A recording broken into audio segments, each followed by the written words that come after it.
January 7. The day Los Angeles became the star of its own disaster movie.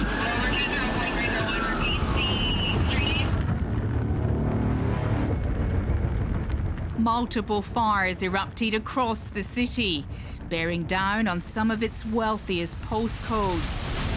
Please leave the area. This is a life-threatening situation. Los Angeles had seen wildfires before, but not on this scale. November, December, now January. There's no fire season, it's fire year. It's Armageddon. I'm driving through a war zone right now, and I don't even know what to say. I'm speechless. I'm shocked. Mass evacuations led to gridlock. In the rush to get out, cars were abandoned. This dozer is just moving these vehicles out of the way. The Palisades and Eaton fires were the largest, burning for 3 weeks, ravaging 150 square kilometres of homes and bushland. 30 people were killed, more than 16,000 structures destroyed. They were the worst in Southern California's history. You've also got this structure on fire and it's still spitting out embers. I arrived in LA as the fires took hold. This is the Eaton fire, just one small pocket of one of the blazes burning in this city. The scale of the destruction was hard to comprehend. This is your home? This is it. This was our home. That was my view. Yep. 160-degree view of the ocean. Now I've returned. Hi there. Alrighty, have a great day. Thank you very much. I knew it was serious. I just didn't know it was going to take out our entire community. This was nothing on any proportion you've seen before. Just miles and miles and miles of homes. It's overwhelming. I want to know what went wrong and where to now for those who've lost everything.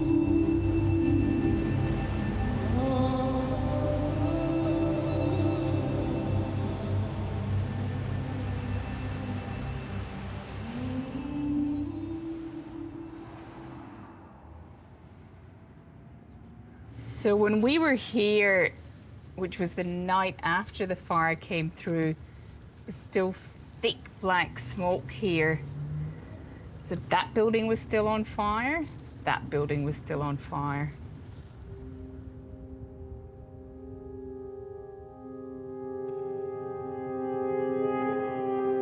Altadena sits in the foothills of the mountains to LA's north. It was the Eaton fire that tore through this residential community, taking out entire blocks. Where those wind gusts are falling out of the sky and crashing into the surface, carrying all those embers, the whole block was wiped out. I'm here with Edgar McGregor, a young man who's become a local hero. His weather warnings on Facebook saved thousands of lives. Weeks have passed, but you can still taste ash in the air. This fire made it 23 blocks into this town of Altadena, halfway to those hills in the distance there. All of that is destroyed. And some of the homes have survived and some haven't. Is there any explanation for that? With all these different styles and with all these different materials being built, that fire was just able to jump from house to house to house and would miss certain homes that did brush clearance, that removed pine needles from their gutters, that maybe watered down their lawn a little bit more often, and hit others. Some areas, we just don't know why. It's just a luck of the draw. Edgar knows these hills like the back of his hand. Today's my 1,093rd daily trash pickup here at my local park. For years, he's been hiking them every day on a mission to clean up rubbish. More trash, more trash, more trash.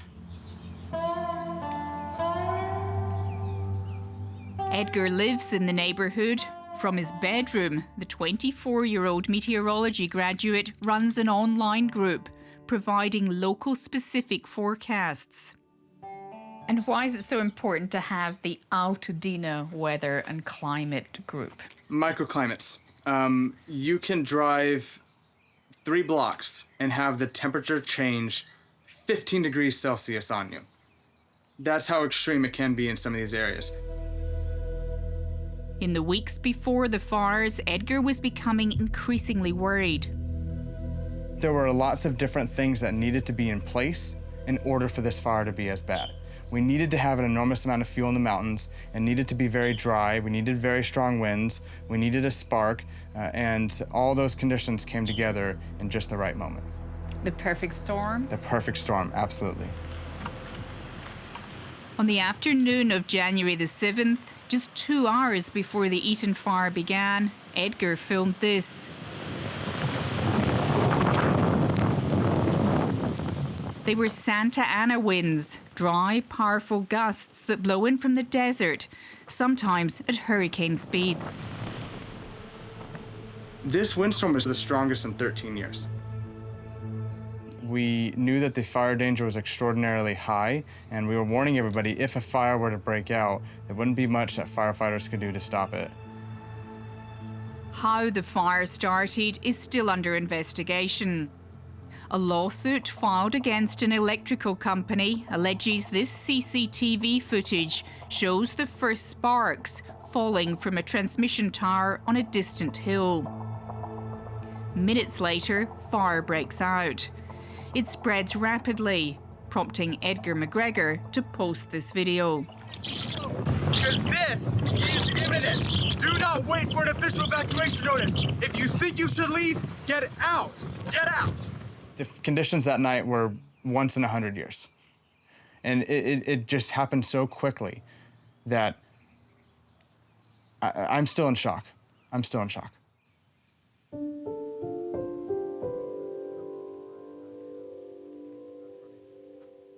When I was here in January, I met 21-year-old Belinda.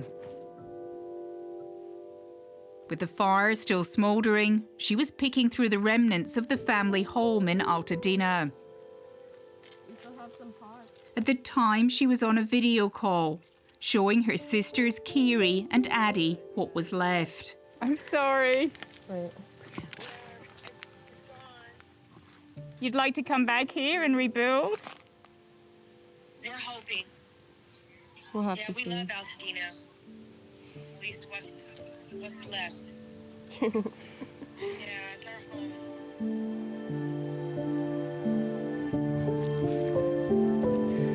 Hello.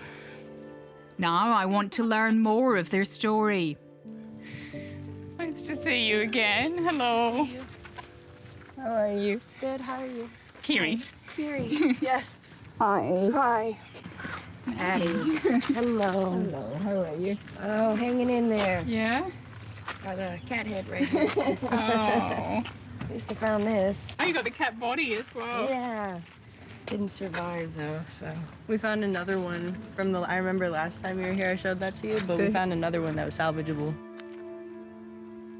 It was dark. I mean, the wind and the smoke was so thick and so strong. I mean, it was so hard to breathe. And the wind was going like 80 miles an hour, just blowing everything around. I mean, it was pretty intense, you know? It was definitely scary. Kiri was not at the home, but she was online, closely following Edgar McGregor's updates. He had written on there, "Get out and get out now." And so I thought, okay, if he's saying it, it's important. And that's when I started really trying to call them and get them moving. Oh, and I was like, okay. After all the 5 phone calls previously, I realized this is serious. 5 calls that you missed, or no, you took? I took the calls, but I wasn't taking it as serious. And do you think you would have left if Kiri hadn't been calling? No, to be honest with you. I don't think so. It was definitely panic, you know? I'm glad I grabbed what I grabbed, but it was all the wrong things, you know? What do you wish you'd grabbed? Oh, definitely family photo albums, my favorite blanket, you know? I know it sounds a little corny, but I love that blanket and I should have grabbed it. More shoes. I walked out with these. They're my trusty work shoes, but they're still going strong. They look pretty clean. Yeah. Their house was built in 1903 and has been the family home since the 1970s. Just weeks before the fire, it was the setting for Kiri's wedding. With this ring, I thee wed. With all that I am. I was the last one out. I was the last one to ever lock the door. Last one to ever see the house. And in a way, Barbara, I knew. I saw that door and I was like, that's gonna be the last time I'm looking at it. This house was my life, you know? I was one of the ones that never wanted to leave. So I was doing my best to just stay here, take care of everything. This was my home. Nowhere else in the world that I've lived has felt the same way this house has. Ever.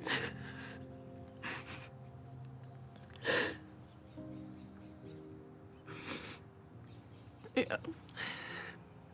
I'm very excited to move in. Do you want to rebuild it in the same way if possible? The exact same way, and I want her room. My old room. The exact same way, and I want her old room. At the height of the fires, around 200,000 people were under evacuation orders. Many sought help at designated centres. It was here I met Steven Scipio. All of us are virtually homeless. All of us are homeless. Did you get anything out? My life.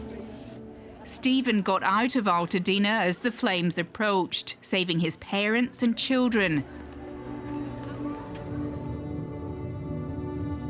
Then he drove back in to find his childhood home and his car gone. Shit. There's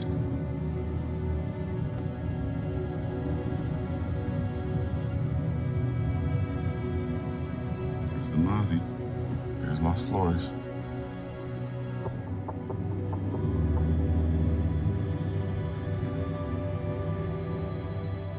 Now he's taking me on the same drive. Born and raised right here. Born and raised. Didn't feel like the typical, city in Los Angeles. It just felt like a town. 4 generations of Steven Scipio's family have lived in Altadena. His parents, Tonya and Steve Sr., ran a barbecue business. 20% of the suburbs' population is African American. Historically, many settled here because segregation forced them out of other areas.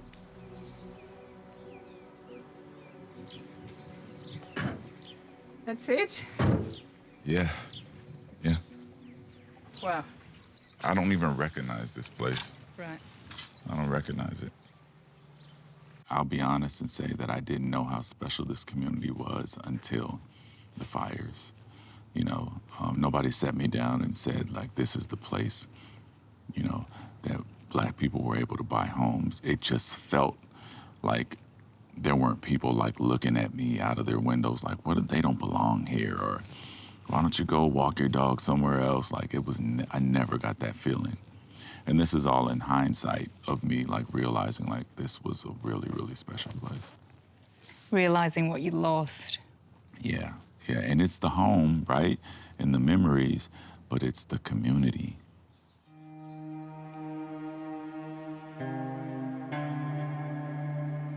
The Eaton fire began on the east side of Altadena. Along with Edgar McGregor's warning, official evacuation orders were given there on the evening of January the 7th. But where the Scipios live on the west side, they weren't issued for another 8 hours. 18 people in Altadena died. Do you think it could have been prevented? Maybe not the fires.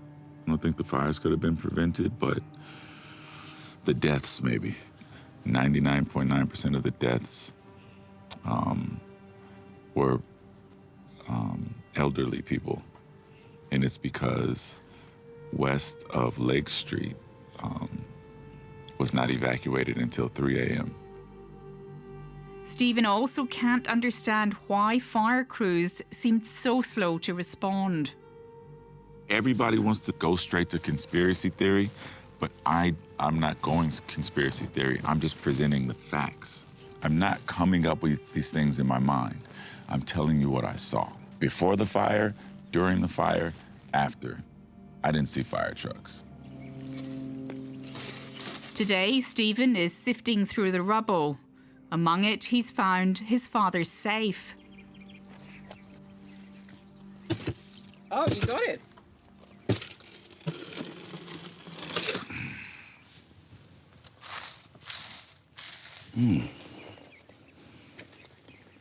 Wow. What is it? Oh, wow. Some coins, Some a quarter, coins and a ring. a ring. That Oh, one. another ring. Oh, wow. Oh, this looks like a ruby. A precious piece of good news to share with the family. Hi, Mom. I'm here at the house. I got into the safe. And I'm looking. No, it's all barbecued. No pun intended. But I was able to like find a ring. Like I found 2 rings. Oh, what is Daddy's wedding ring? Great. Oh. What about the Bible? The Bible's probably barbecued as well, Mom. All right, I love you. I'll call you guys later. Tell Daddy to call me, okay? God bless. Love you. Love you. God bless you. Across town, there's another disaster zone. The Palisades fire tore through the upmarket district of Pacific Palisades, as well as neighboring Malibu. These are some of the richest parts of LA. You know, there can be a lot more than luck at play when you see a scene like this. This home has been totally destroyed, and yet look at this one right next door appears to be virtually untouched. And what we saw in these fires was that a lot of homeowners, and particularly rich homeowners, employed private firefighters to protect their properties. Hi there. Hi, how's it going? Joe Torres runs one of those private firefighting companies. So when your team arrives here and sees this house on fire, do they have any qualms about just leaving it? This was gone. You have to kind of triage and prioritize what can be saved. I guess what I'm trying to get at is if you arrive and you're paid to protect one home, but you see another one in danger, what do you tell your team to do? They will engage. With the one next door? Yes, absolutely. They will? Yes, and the reason being is because those spot fires could have affected our clients' properties. But you're saying in this case... There was nothing to do. There's no way we could have saved this specific property. It's still standing. It's one of the few that is. Joe had 14 private firefighters deployed, working in hellish conditions. And where are they getting water from? We use our clients' water on property, typically pools. So most of our clients have pools, and a lot of our apparatus or our trucks all have tanks as well. The fires became very political very quickly. There was outcry over fire hydrants running dry. This hydrant has no water in it. What is going on with the water situation? We have had some issues with water. If you stick enough straws into a glass of water, it's going to empty faster. Then it was revealed that a huge reservoir was sitting empty. It was under repair. Donald Trump quickly weighed in, claiming none of it would have happened if California had simply turned on a big tap up north. And they have all this water, and it's really good water. Up high, Pacific Northwest, some comes in from Canada, a nice country, by the way, comes in from Canada, and it comes all the way through California, and they're restricted. No, but isn't it incredible that they don't do it? And it's to protect the Delta smelt. It's a fish that's doing poorly anyway. But I said, how are you protecting the Delta smelt by not giving it water? It's a fish. Rachel Darvish is one of the lucky ones. Her home survived. It's come right up to our property line. As you can see, it has touched all the way. This is the fence between us and the neighbor. Our immediate neighbor as well is gone, and immediately across from him as well. But she's angry that so much of her community is gone. Is that Gavin Newsom? That's the governor. That's the governor. Governor, I live here, governor. That was my daughter's school, governor. Please tell me what you're going to do. I'm not going to hurt him, I promise. I'm literally talking to the president right now to specifically answer the question of what we can do for you and your daughter. Can I hear it? Can I hear your call? Because I don't believe it. In the fire's aftermath, Rachel Darvish made headlines when she confronted California's Democratic Governor Gavin Newsom. Why was there no water in the hydrants, Governor? That's all literally. Is it going to be different next time? It has to be. He's the governor of California. And what did he do? He let the reservoirs run dry. He let my fire hydrants run dry. He's ordered an investigation. I hope he has. You think they should have foreseen a disaster on this scale? There is so much foreseeability that was missed here. You cannot tell me empty reservoirs equals safe firefighting. They just don't. Empty fire hydrants do not equal safe firefighting. They don't even equal firefighting. She hopes this could be a turning point for her state politically. I think what's happened is if you want to see California change, we can't go back.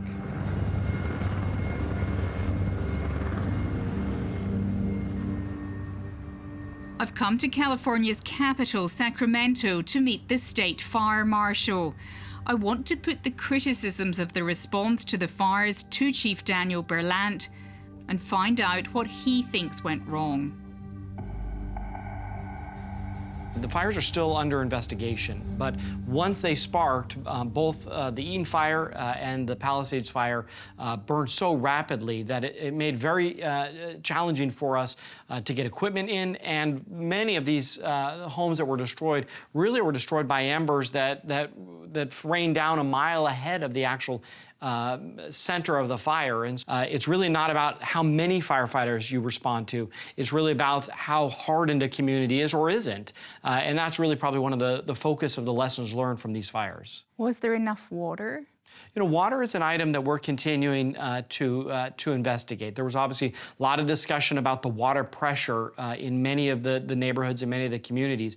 But it's not uncommon in a wildfire situation that there's not a water supply right nearby. But these weren't wildfires in the bush. This was in urban, well-populated areas. Should there have been more water available? You know, our water supply systems, our fire hydrants, are really built to meet a standard of a structure fire, a home fire. They're not meant for wildfires, which is why a lot of our firefighting tactics to suppress a wildfire don't necessarily focus on accessing water out of a fire hydrant. Is there a tap in Northern California that you could turn on? You know, this idea that we can move water from Canada or Northern California down to Southern California and that would have made a difference is absolutely false. Come back to this wasn't a water supply issue. This was a conflagration. No amount of water is going to stop a fire under these extreme weather conditions, spreading home to home to home.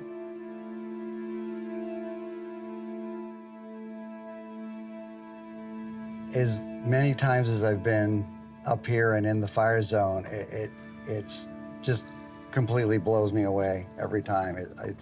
It's emotional, it's depressing, it's overwhelming.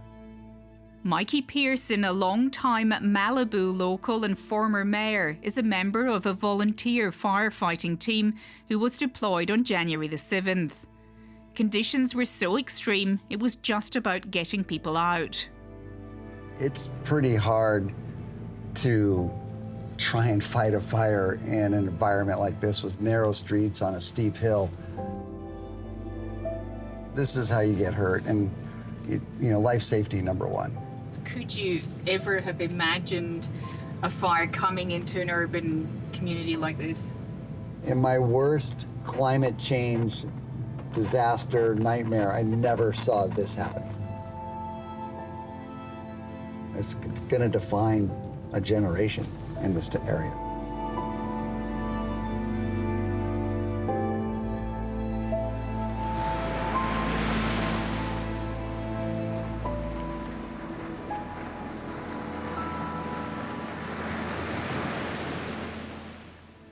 Since last year, Mikke's volunteer brigade has been trained by LA County's fire department. Angela Lara is another member of the crew. Your whole community is burning. All your memories of places, neighbors' homes, friends, people you knew, local restaurants, shops, they're all up in flames. I mean, it's heartbreaking to see. There's an investigation into the reported lack of water to fight this fire. What's your take on that? My take on that is, in an event like this, there will never be water, ever. And people need to know that. You design your community for fire. If you live in a fire-prone area, you need to take responsibility to have a house that can survive in that area. Do you think people have to reconsider whether they can live here? I think it's a risk that they are taking. And I think knowing more about the environment and how to adapt to it, and then that becomes their choice.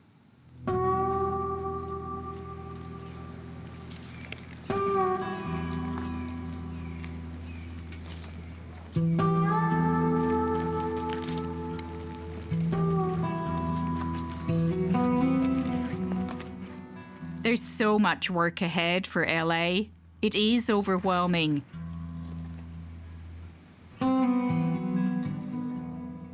There's distrust and fear. But a lot of community spirit too.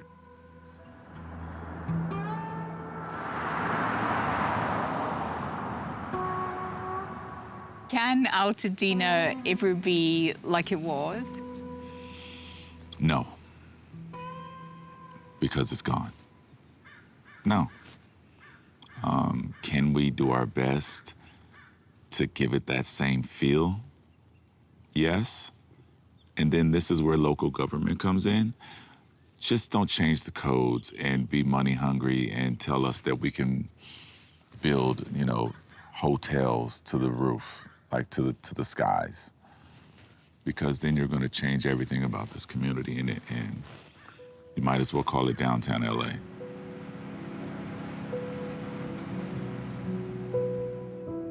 "24-year-old forecaster Edgar McGregor has been recognized with a congressional award. We're lucky to have had someone like Edgar who is knowledgeable in our community and who our community trusts enough to listen to. Hello. Hi. Hi. Hello. Hi. I'm Kiri. Nice to meet you, Kiri. Nice to meet you. I'm so sorry this happened. Ade. So you guys. Belinda. Hi. Nice to meet you. This is your house? What was our house? Well, still is. So this was the house. Oh, it's very pretty. It's a Craftsman.